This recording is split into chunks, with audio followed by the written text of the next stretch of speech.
بسم اللہ الرحمن الرحیم۔ جو لوگ دوسروں کو عزت دیتے ہیں اصل میں وہ خود عزت دار ہوتے ہیں، کیونکہ انسان دوسروں کو وہی دیتا ہے جو خود اس کے پاس ہو۔ امانت صرف چیز یا رقم کی نہیں ہوتی، اگر کوئی اپنے جذبات اور احساسات بیان کرے تو اس میں بھی خیانت نہ کرے۔ کپڑے انسان کے جسم کو ڈھانپ لیتے ہیں اور گفتگو اس کی شخصیت کو۔ وقت دکھائی نہیں دیتا مگر دکھا بہت کچھ دیتا ہے۔ کچھ لوگ اگر تنقید کرنا چھوڑ دیں تو ان کے پاس بات کرنے کو کچھ بھی نہیں رہتا۔ کچھ لوگوں کے لیے ہاتھ اٹھانے نہیں پڑتے، ان کے لیے دعا دل سے نکلتی ہے۔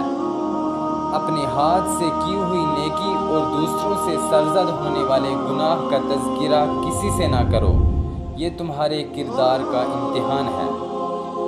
جب دل میں چاہت نہ رہے تو باتیں خود بخود کڑوی لگنے لگتی ہیں۔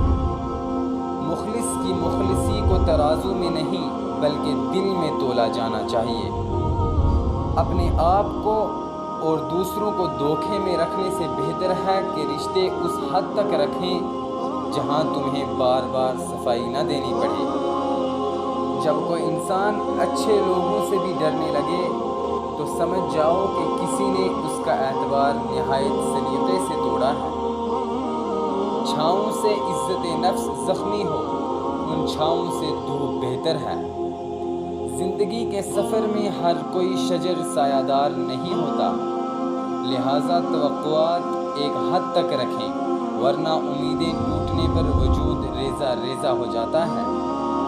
دکھ انسان کے اندر بس جاتے ہیں اور پھر وہ انسان اس قدر گہرا ہو جاتا ہے کہ کنکر بھی پھینکو تو آواز باہر نہیں آتی بلکہ سناٹا مزید بڑھ جاتا ہے۔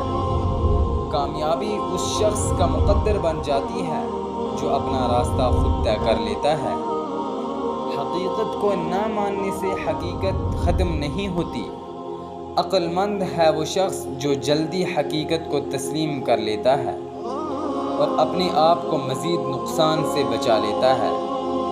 کبھی کبھی جو لوگ ہمیں بے وقوف سمجھ رہے ہوتے ہیں، دراصل ہم ان کی ہوشیاریوں کو نظر انداز کر رہے ہوتے ہیں۔ رشتے اس لیے کمزور ہو رہے ہیں کیونکہ ہم نبھانے کے بجائے آزمانے لگتے ہیں۔